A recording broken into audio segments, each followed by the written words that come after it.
Good morning student, मेरा नाम है डाली जोशी।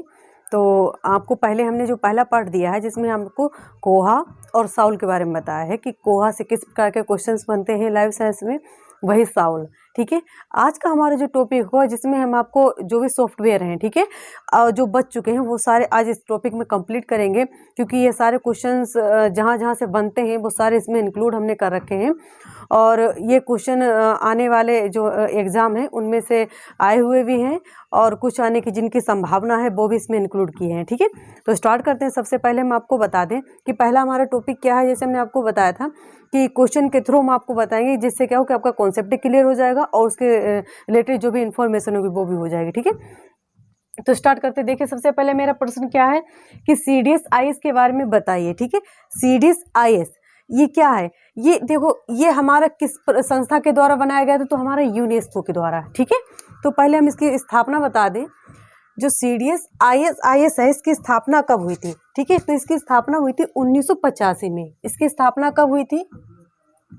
CDS-IS इसकी स्थापना कब हुई थी? तो 1985 में इस सॉफ्टवेयर की स्थापना हुई थी। ठीक है, दूसरा क्या है कि यह किस प्रकार का सॉफ्टवेयर है? ठीक है, तो ये हमारा है डाटाबेस मैनेजमेंट। ठीक है, जो हमारा CDS-IS है, इसकी प्रणाली आप याद कर सकते हैं। प्रणाली, ये किस प्रकार की प्रणाली है? तो कौन सी है हमारी? Database management software. ठीक है, कौन सी है हमारी? Database management. ठीक है, डाटाबेस मैनेजमेंट ये किस प्रकार की प्रणाली है? Database management. ठीक है, अब देखिए, जो हमारा CDS-IS है, इसमें भाषा पूछी जाए कि भाषा कैसी है इसकी, या इसकी लैंग्वेज पूछी जाए, तो इसकी जो लैंग्वेज है वो कौन सी है हमारी? पास्कल। ठीक है, जो CDS-IS है, अगर इसकी लैंग्वेज पूछी जाए कि इसकी भाषा क्या है, तो वो कौन सी है हमारी? पास्कल। ठीक है, अब देखिए आगे क्वेश्चन क्या बनता है कि ये किसके द्वारा अगर आ जाए कि CDS-IS किस संस्था के द्वारा बनाया गया है? जो CDS-IS था हमारा यूनेस्को के द्वारा। यूनेस्को के द्वारा बनाया गया है CDS-IS। ठीक है, CDS-IS किसके द्वारा बनाया गया है? तो हमारा यूनेस्को के द्वारा। ठीक है, अगला क्वेश्चन इसमें आ सकता है कि ये इसके कितने चरण होते हैं? जो हमारा CDS-IS है, इसके कितने चरण हैं? ठीक है, तो चरण है इसके 4। इसके कितने चरण हैं? 4। ठीक है, अगला क्वेश्चन आ सकता है कि जो CDS-IS है, इसमें जो पहला टैग, ठीक है, यानी पहला जो टैग है वो क्या है? तो पहला टैग क्या है? प्लस। CDS-IS का पहला टैग क्या है? प्लस। ठीक है, एक और क्वेश्चन है कि किस प्रकार का सॉफ्टवेयर है? जो हमारा CDS-IS है, किस प्रकार का सॉफ्टवेयर है? तो ये हमारा है फ्री। ठीक है, सॉफ्टवेयर कैसा है हमारा? जो CDS-IS है वो किस प्रकार का सॉफ्टवेयर? तो फ्री। ठीक है, free software, free open source software, free open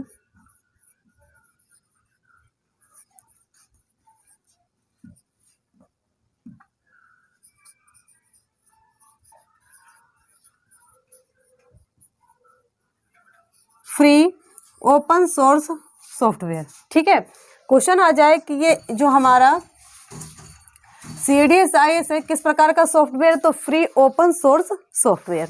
okay, अब देखिए जो हमारा CDS-IS है, इसमें एक और क्वेश्चन आता है कि जो CDS-IS है वो किस प्रकार के कार्यों के लिए किया जाता है? तो जो हमारे मैनेजमेंट के कार्य होते हैं उनके लिए क्या, जो भी हम मैनेजमेंट करते हैं, बुकों का कलेक्शन करते हैं, उनको मैनेज करते हैं, तो किस सॉफ्टवेयर के द्वारा? तो हमारा CDS-IS सॉफ्टवेयर के द्वारा। ओके, अब देखिए दूसरा क्वेश्चन क्या है हमारा कि जो CDS-IS है, इसमें बिनिस का प्रयोग कब हुआ और किस लिए हुआ? ठीक है, तो जो CDS-IS है, ये वर्जन ही है, किसका वर्जन है? CDS-IS का। यानी जो बिनिस है किसका वर्जन है? CDS-IS का। ठीक है, अब स्टार्ट करते हैं। देखिए, पहले आप इसको लिख लीजिए, स्क्रीनशॉट ले लीजिए।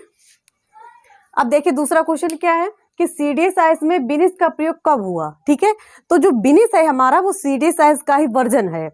इससे क्वेश्चन आए हुए हैं। तो देखिए जो बिनिस है हमारा, ये किसके द्वारा विकसित किया गया था? तो सबसे पहले इसका पहला क्वेश्चन है कि विकसित किसके द्वारा किया गया था?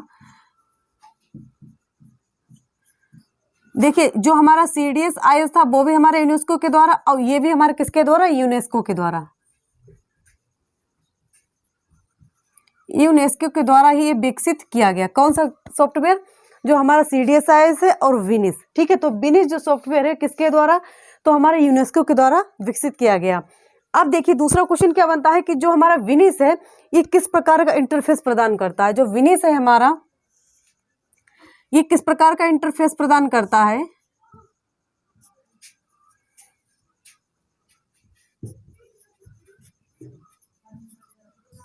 जो विनिस है हमारा किस प्रकार का, तो ग्राफिकल यूजर इंटरफेस, ठीक है। किस प्रकार का, ग्राफिकल यूजर इंटरफेस, ठीक है। अगर क्वेश्चन आ जाए कि जो हमारा विनिस है ये किस प्रकार का इंटरफेस प्रदान करता है, इंटरफेस, तो हमारा ग्राफिकल यूजर इंटरफेस, ठीक है। अब आ जाते हैं इसकी जो स्थापना हुई थी वो कब हुई थी, तो इसकी स्थापना हुई थी 1996 में, ठीक है। क्वेश्चन आ जाए कि जो विनिस है, विनिस की स्थापना कब हुई थी, तो 1996 में विनिस की स्थापना हुई। अगर ये वर्जन पूछा जाए कि ये वर्जन किसका है, तो ये हमारा CDS-IS का वर्जन है, ठीक है। अगर घुमा के क्वेश्चन पूछा जा सकता है कि विनिस का वर्जन क्या है, तो CDS-IS। अगर पूछा जाए कि जो हमारा विनिस है उसका वर्जन क्या है, तो CDS-IS, ठीक है। अब देखिए एक और क्वेश्चन बनता है कि जो विनिस है हमारा, जो ये प्रयोग में कब लाया गया, तो प्रयोग में भी, स्थापना के पश्चात ही प्रयोग में भी लाया गया। कब लाया गया, तो 1996 में ही, ठीक है। 1996 में क्वेश्चन आ जाए कि स्थापना कब हुई, तो 1996 में, और प्रयोग भी 1996 में, और वर्जन क्या है, CDS-IS, ठीक है। अब इसमें और क्वेश्चन क्या बनता है कि जो हमारा विनिस है, विनिस किस प्रकार के कार्यों के लिए किया जाता है। जिस तरीके से हमारा CDS-IS था उसमें जो भी सुधार हुए थे, तो उसके द्वारा ही जो भी कार्य बचे हुए थे वो इस सॉफ्टवेयर के द्वारा किए जाते हैं, ठीक है। अब देखिए जो विनिस है हमारा, विनिस में किस प्रकार के, जैसे हम क्वेश्चन आ जाए कि जो विनिस है, विनिस में अगर CDS-IS पूछा जाए कि विनिस में किस प्रकार के वर्जन, तो CDS-IS, ठीक है। CDS-IS जो वर्जन होता है वो है। और एक और पूछा जा सकता है विनिस जो है हमारा, विनिस विंडो वर्जन, ठीक है। विनिस का अगर विंडो वर्जन पूछा जाए, विनिस का जो CDS-IS है, CDS-IS विंडो वर्जन,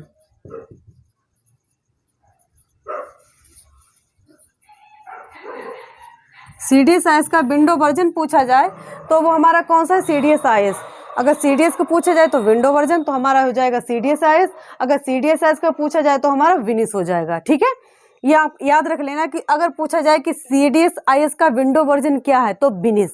अगर पूछा जाए कि विनिस का विंडो वर्जन क्या है, तो CDS-IS, ठीक है। ये है एक ही संस्था। अगला क्वेश्चन देखिए, स्टार्ट करते हैं।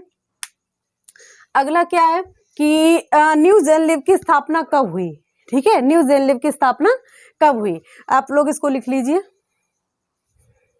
अब तीसरा क्वेश्चन हमारा क्या है कि जो हमारा न्यू जेनलिव है इसकी स्थापना कब हुई, ठीक है। तो जो हमारा न्यू जेनलिव इसकी स्थापना कब हुई, तो 2005 में। कब स्थापना हुई इसकी, अगर स्थापना कब हुई, तो 2005 में न्यू जेनलिव की स्थापना हुई, ठीक है। अब देखिए जो न्यू जेनलिव है ये किस प्रकार का सॉफ्टवेयर है, ठीक है। तो हमारा कौन सा, डिजिटल लाइब्रेरी सॉफ्टवेयर। अगर पूछा जाए कि जो न्यू जेनलिव है वो किस प्रकार का सॉफ्टवेयर है, तो digital library software, digital library software, ठीक है। ये क्या है हमारा, अगर सॉफ्टवेयर पूछा जाए कि जो हमारा न्यू जेनलिव है ये किस प्रकार का सॉफ्टवेयर है, तो हमारा डिजिटल लाइव सॉफ्टवेयर, ठीक है। अगला इसमें कहाँ की, इसकी उत्पत्ति कहाँ से हुई। अगर पूछा जाए कि इसकी उत्पत्ति कहाँ से हुई, तो इसकी जो उत्पत्ति हुई थी वो हमारे भारत यानी इंडिया से हुई थी इसकी उत्पत्ति, ठीक है। अगर पूछा जाए कि जो इसकी उत्पत्ति कहाँ से हुई थी, जो हमारा न्यू जेनलिव है इसकी उत्पत्ति कहाँ से हुई थी, तो इसकी जो उत्पत्ति हुई थी वो हमारे इंडिया से हुई थी, ठीक है। अगर पूछा जाए कि इसको विकसित किसने किया था, ठीक है, तो वेरियस सॉल्यूशन से। इसको अगर विकसित पूछा जाए कि इसको विकसित किसने किया था, तो विकसित किया था वायरस सॉल्यूशन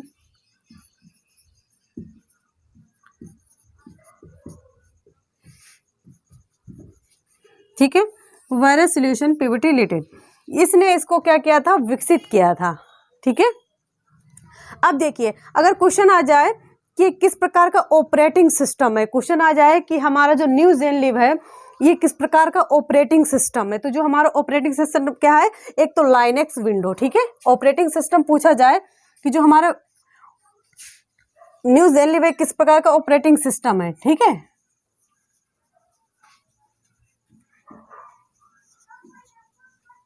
ऑपरेटिंग सिस्टम पूछा जाए तो ऑपरेटिंग सिस्टम क्या है, एक तो हमारा लाइनेक्स हो गया और दूसरा हमारा विंडो, लाइनेक्स और विंडो। ठीक है, ये क्या हमारे ऑपरेटिंग सिस्टम है। आ जाए कि जो हमारे, देखिए एक बार हम दोहराते हैं कि जो न्यू जेनलिव की स्थापना कब हुई, तो 2005 में हुई। दूसरा इसमें पूछा जाए कि जो न्यू जेनलिव है ये किस प्रकार का सॉफ्टवेयर है, तो डिजिटल लाइव सॉफ्टवेयर है। न्यू जेनलिव की उत्पत्ति कहाँ से हुई, तो हमारी इंडिया से हुई। और इसको किसने विकसित किया था, तो वायरस सॉल्यूशन पीवीटी लिमिटेड। ठीक है, इसका पूछा जाए कि इसका ऑपरेटिंग सिस्टम क्या है, जो हमारा न्यू जेनलिव है इसका ऑपरेटिंग सिस्टम क्या है, तो हमारा एक तो लाइनेक्स और विंडो। ठीक है, ये क्या है, ऑपरेटिंग सिस्टम। ओके, अब देखिए दूसरा स्टार्ट करते हैं। क्वेश्चन क्या है कि जो हमारा ई ग्रंथालय है वो किस प्रकार का सॉफ्टवेयर है। ठीक है, तो जो हमारा ई ग्रंथालय है वो हमारा ओपन सोर्स सॉफ्टवेयर, जैसे कोहा ओपन सोर्स सॉफ्टवेयर है, उसी तरीके से हमारा ई ग्रंथालय क्या है, हमारा ओपन सोर्स सॉफ्टवेयर। ठीक है, ई ग्रंथालय किस प्रकार का सॉफ्टवेयर है, तो ओपन सोर्स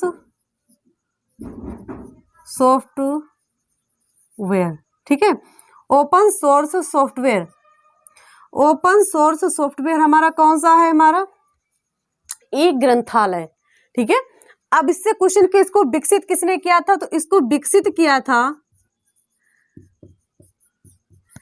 इसको विकसित करने वाले कौन संस्था थी, तो निक। ठीक है, कौन सी संस्था थी इसको विकसित करने वाली, तो नेशनल इंफॉर्मेशन सेंटर। अगर निक जो थी हमारी निक संस्था थी, इसके द्वारा विकसित किया गया, क्या विकसित किया गया, तो हमारा ई ग्रंथालय। निक की क्या है, national information centre, national information centre, national information centre क्या है, इसको विकसित करने वाला। ठीक है, अब देखिए इसका वर्जन पूछा जाए कि इसका जो हमारा न्यू जन ए ग्रंथालय इसका वर्जन क्या है, तो 4.0। ठीक है, अगर पूछा जाए कि इसका वर्जन क्या है, 4.0, ये इसका क्या है, वर्जन है। ठीक है, अगर पूछा जाए कि अब देखिए एक बार हम बताते हैं, देखिए हमने क्या बताया कि जो ई ग्रंथालय किस प्रकार का सॉफ्टवेयर, तो ओपन सोर्स, जिस तरीके से कोहा था। दूसरा क्या, ये किसके द्वारा विकसित किया गया, तो हमारे निक के द्वारा विकसित किया गया था। और ये निक की अगर फुल फॉर्म पूछी जाए तो क्या है, नेशनल इंफॉर्मेशन सेंटर। ठीक है, क्या है, नेशनल इंफॉर्मेशन सेंटर। और इसका वर्जन पूछा जाए तो वर्जन क्या है इसका, 4.4.0। ठीक है, इसी तरीके से उसका पूछा गया था ना एनवीएस में कि जो हमारा संजय सॉफ्टवेयर है उसका वर्जन क्या है। ठीक है, तो वो क्या था, 3.0। ओके, इसी तरीके से इसका अगर पूछा जाए कि जो हमारा ई ग्रंथालय इसका कौन सा सॉफ्टवेयर वर्जन है, तो 4.0। ओके, अब स्टार्ट करते हैं। देखिए फिफ्थ क्वेश्चन क्या है कि जो डी स्पेस है किस प्रकार का सॉफ्टवेयर है, जो हमारा डी स्पेस है ये किस प्रकार का सॉफ्टवेयर है। ठीक है, तो देखिए ये भी हमारा क्या है, ओपन सोर्स सॉफ्टवेयर है। अगर पूछा जाए कि जो डी स्पेस है ये किस प्रकार का सॉफ्टवेयर है, तो हमारा किस प्रकार का है, open source software, open source software है हमारा, कौन सा है, तो हमारा डी स्पेस। ठीक है, अब इसमें क्वेश्चन आ सकता है कि जो ओपन सोर्स सॉफ्टवेयर तो हो गया, लेकिन इसमें एक किस प्रकार का है, तो हमारा डिजिटल लाइब्रेरी सॉफ्टवेयर। ठीक है, अगर पूछा जाए जो डी स्पेस है वो कैसा सॉफ्टवेयर, तो डिजिटल लाइब्रेरी सॉफ्टवेयर। ठीक है, एक तो हमारा ओपन सोर्स सॉफ्टवेयर है और दूसरा क्या है, digital library software, digital library software.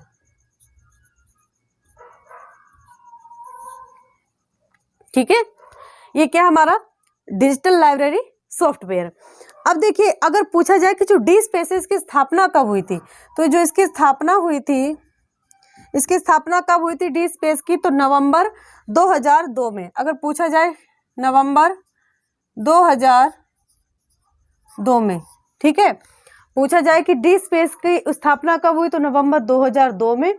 पूछा जाए कि ये किस प्रकार का सॉफ्टवेयर, तो ओपन सोर्स सॉफ्टवेयर, और किसके लिए ये कार्य किया जाता है, तो कैसा है हमारा, तो डिजिटल लाइब्रेरी सॉफ्टवेयर, यानी डिजिटल लाइब्रेरी सॉफ्टवेयर, लाइब्रेरी को डिजिटल करने के लिए इसका यूज किया जाता है। किसका यूज किया जाता है, तो हमारा ई ग्रंथालय। ठीक है, ई ग्रंथालय, सॉरी डी स्पेस। जो हमारा डी स्पेस है, डी स्पेस किस प्रकार का सॉफ्टवेयर है, तो हमारा कौन सा है, एक तो हमारा ओपन सोर्स है, मतलब सभी फ्री ऑफ कॉस्ट है। दूसरा क्या है, ये डिजिटल लाइव सॉफ्टवेयर है। ठीक है, क्वेश्चन आ जाए कि किस प्रकार का सॉफ्टवेयर, तो डिजिटल लाइव सॉफ्टवेयर है। दूसरा, इसमें स्थापना पूछी जा सकती है कि स्थापना कब हुई, तो नवंबर 2002 में स्थापना हुई। किसकी स्थापना हुई, तो डी स्पेस की। ठीक है, अब देखिए डी स्पेस की स्थापना हुई, ये विकसित किसके द्वारा किया गया, तो HPMIT लाइब्रेरी के द्वारा। पूछा जाए कि विकसित किसके द्वारा किया गया,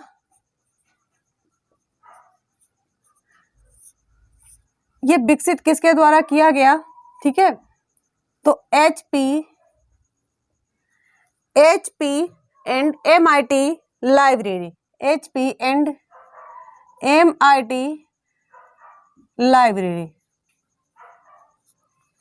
HPMIT लाइब्रेरी के द्वारा ये क्या गया था, विकसित किया गया था, HPMIT। ठीक है, इसके द्वारा विकसित किया गया, किसको विकसित किया गया, तो डी स्पेस को।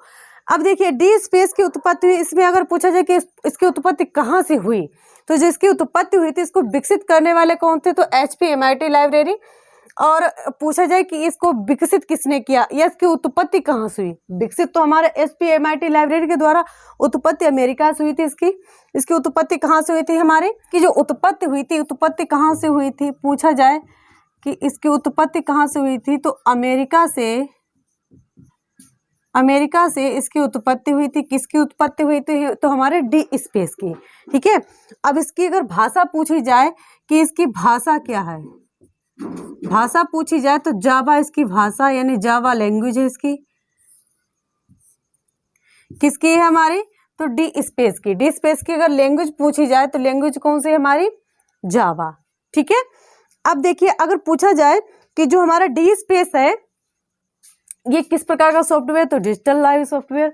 किस लिए यूज किया जाता है, तो हमारा एक तो हमारा लाइव को डिजिटल करने के लिए, और दूसरा क्वेश्चन आ जाए कि ये जो डी स्पेस है किस प्रकार का, ओपन सोर्स स्थापना कब हुई, तो 2002 में। और किसके द्वारा विकसित किया गया, तो HPMIT लाइब्रेरी के द्वारा। कहाँ विकसित हुआ, उत्पत्ति किस देश से हुई, तो हमारी अमेरिका से। भाषा पूछी जाए किसकी लैंग्वेज क्या है, तो हमारी कौन सी है, जावा। ओके, क्वेश्चन क्या आता है हमारा कि जो लिप्सिस सॉफ्टवेयर है इसकी स्थापना कब हुई और किसके द्वारा की गई, तो ठीक है, जो हमारा लिप्सिस सॉफ्टवेयर है इसकी स्थापना किसके द्वारा की गई, पहले स्थापना लिख लेते हैं। तो स्थापना इसकी हुई थी 1984 में। 1984 में इसकी स्थापना हुई थी। किसकी स्थापना हुई थी, हमारे लिप्सिस सॉफ्टवेयर की। ठीक है, ये किस प्रकार का ओपन सोर्स है हमारा, और लाइब्रेरी ऑटोमेशन के लिए किसके लिए यूज किया जाता है। अगर प्रयोग पूछा जाए कि इसका प्रयोग किस लिए किया जाता है, तो लाइब्रेरी ऑटोमेशन के लिए, लाइब्रेरी ऑटोमेशन। ठीक है, अब देखिए जो हमारा लिप्सिस सॉफ्टवेयर है ये किसके द्वारा विकसित किया गया, यानी लॉन्च किसके द्वारा किया गया। अगर पूछा जाए ये किसके द्वारा लॉन्च किया गया, तो हमारा जो लॉन्च किया गया था उसका नाम था इन्फोटेक कंसल्टेंट। ठीक है, PVT, इन्फोटेक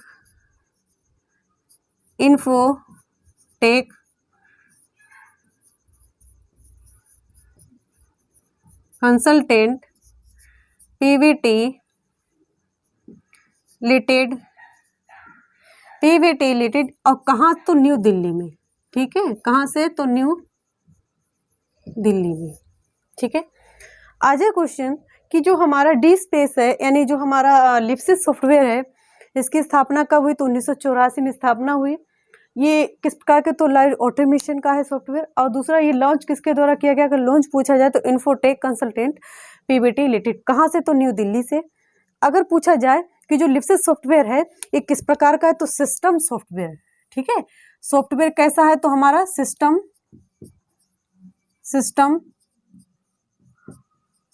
सॉफ्टवेयर, ठीक है, सिस्टम सॉफ्टवेयर। लिप्सिस किस प्रकार का सॉफ्टवेयर है, तो हमारा लिप्सिस सिस्टम सॉफ्टवेयर, ओके। लॉन्च किसके द्वारा पूछा जाए, तो इनके द्वारा। और इसका अगर मानक पूछा जाए तो इसका मानक है हमारा Z39.50। मानक क्या है इसका, यानी स्टैंडर्ड साइज क्या है, Z39.50। ये क्या है, इसका मानक है, ठीक है।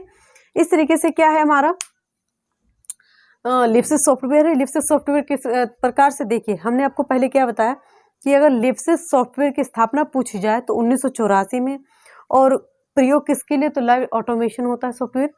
दूसरा, ये लॉन्च किसके द्वारा किया गया, लॉन्च अगर पूछा जाए तो इन्फोटेक कंसल्टेंट पीवीटी, और किस संस्था के द्वारा, तो इन्फोटेक कंसल्टेंट पीवीटी लिमिटेड, और कहाँ, तो न्यू दिल्ली में, ठीक है, कहाँ, तो न्यू दिल्ली में। और अगर पूछा जाए कि इसका मानक क्या है, तो Z39.50। दूसरा, इसमें कहा जा सकता है कि जो हमारा लिप्सिस सॉफ्टवेयर है किस प्रकार का सॉफ्टवेयर है, ठीक है। तो हमारा किस प्रकार का सॉफ्टवेयर है, तो सिस्टम सॉफ्टवेयर। पूछा जाए कि जो हमारा लिप्सिस सॉफ्टवेयर किस प्रकार का सॉफ्टवेयर है, तो हमारा सिस्टम सॉफ्टवेयर, ठीक है। आशा करते हैं कि मेरे द्वारा जो भी क्वेश्चन आपको दिए गए, इन्फॉर्मेशन दी गई, आपको अच्छी लगी होगी। तो अगर आपको मेरे द्वारा ये इन्फॉर्मेशन अच्छी लगी तो प्लीज़ मेरे चैनल को लाइक, शेयर और सब्सक्राइब जरूर कीजिएगा, जिससे कि मैं आगे के टॉपिक आपको दे सकूं। धन्यवाद।